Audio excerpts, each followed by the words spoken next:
What's happening? You got the Retro Gaming Hippie, and today you can see we're coming from the toy room because I'm going to do a pickup video instead of a game review video of some items that I got a few months back when I attended the Portland Retro Gaming Expo. Now, if you like to see these pickup videos, leave me a comment down below. I have tons and tons of stuff that I've either found at thrift stores or eBay or some really good connections that I've recently found locally here to show you folks and see what kind of things I'm putting in my collection. But today we're going to stick to the Portland Retro Gaming Expo 2023 and a little comic swap meet that I attended a couple weeks ago and I vended at. So let's start with the Portland Retro Gaming Expo. What a great event to go at. I was a volunteer there for a couple of days. I really didn't give my time enough time to explore the event the way I should. I highly recommend going there. If you're ever on the fence about attending it, if you like video games, it is absolutely amazing. I spent maybe 2 or 3 hours, I think, on the second day around, but I did find some things that I was looking for, mostly in the 80s goodness. I picked up a couple of super action controllers for the Colecovision. Now, these are monster controllers with nice big buttons on the side, like a pistol grip.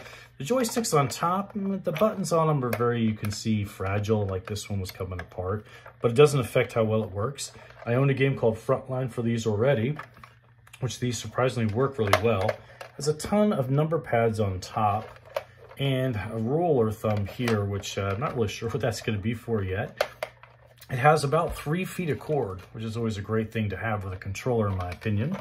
I also picked up a baseball game to utilize those super action controllers at the Portland Retro Gaming Expo. I tried to play this, but without having the overlays for those number pads, it's kind of tricky to figure out what to do until I go online. But graphically, for a baseball game at the time, it looked pretty well, and I look forward to trying out football for that.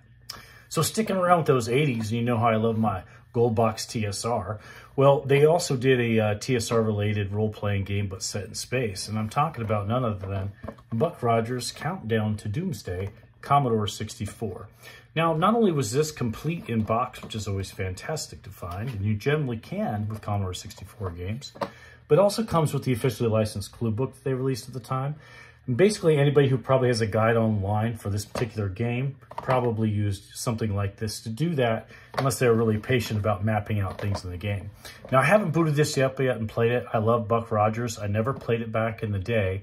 I was excited to see that it does include Wilma Deering. It does include Buck Rogers. I assume they're going to be playable characters. Of course, you can probably rename characters how you want. I'm sure this will include a party of Hawk and Tweaky when I do fire it up.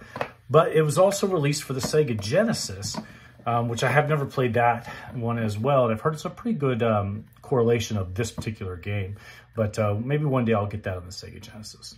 Now, last but not least, at the Portland Retro Gaming Expo, you know I love my wrestling. I love my wrestling games. I try to get any wrestling game I can find that was definitely licensed or not, up until about Nintendo 64 and anything before that.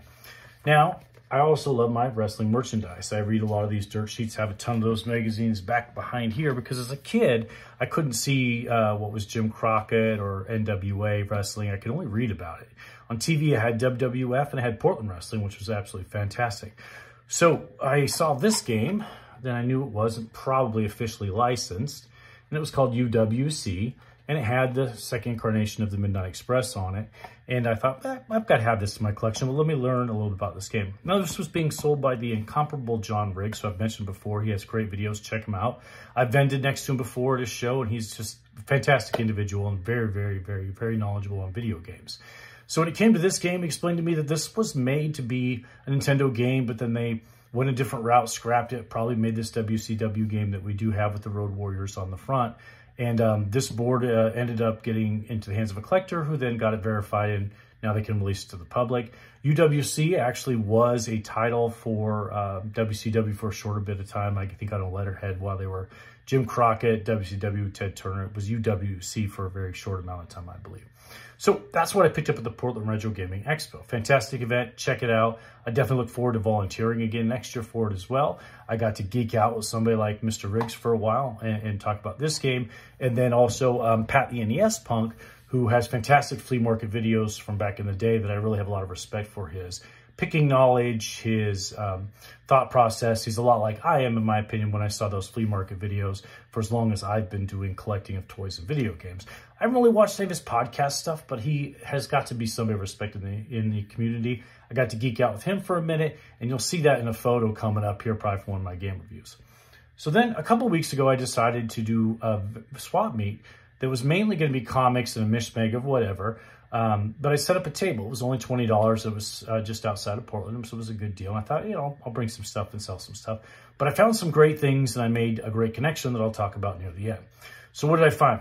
Well, I love my 80s stuff, and I love funky stuff. And the people next to me just have this table of fantastic disarray of different things from the 80s, 70s, all up and down the board. Just kind of like what I was selling too. And I picked through their stuff after very late in the day, let all the customers go through. But I picked up 5 of these ALF Malmac Wax Packs cards, which are always really cool. I love Wax Pack stuff. Enjoyed the Battlestar Galactica, of course. I got some of that Battlestar Galactica stuff behind me. So I picked up a Battlestar Galactica book. And wouldn't you know it, picked up a Buck Rogers toy. I actually picked this up from a friend who bought it from them earlier, but I got it at a really good deal. He's got some shaky legs. Now, this was made by Mego about 1979, maybe 80. I don't think I had Buck as a kid, but I had Tweaky and Tiger Man. The stinky thing is that they didn't come with guns. I don't think they had accessories at all, at least not Buck or Wilma. They were holstered in, but he's not in bad shape, and he does stand up, along with a Buck Rogers color form set. If you're not familiar with color forms, they're basically a pattern to the background of Space or Buck Rogers, and then different little placard pieces you could stick to them. Make little art pieces out of Buck Rogers. Beat up box. Then there were folks that had all sorts of glassware. If you love glassware, it's really good prices, and they had a lot of different great stuff. I picked up a few of those. A couple Pac-Man glasses. And I had to kind of round out to get a really good deal because they were selling, I think it was 4 for $15. So a Ghostbusters, and then I figured why not get a Redskins since they're not going to go back to Redskins anytime soon. That'll be my collectible piece to sell down the future. They had a ton of great glasses though. Old D&D, little TSR role-playing guidebook, which was super cool. And last but not least, I did actually pick up some video games to swap meet as well. Sticking with the wrestling, Royal Rumble on the Super Nintendo. Jump over to the 64, WCW NWO Revenge.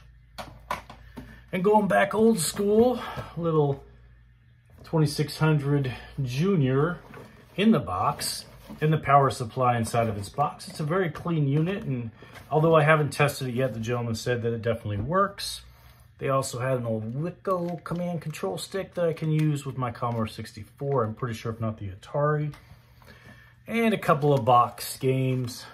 Megaforce. I need to revisit this movie again.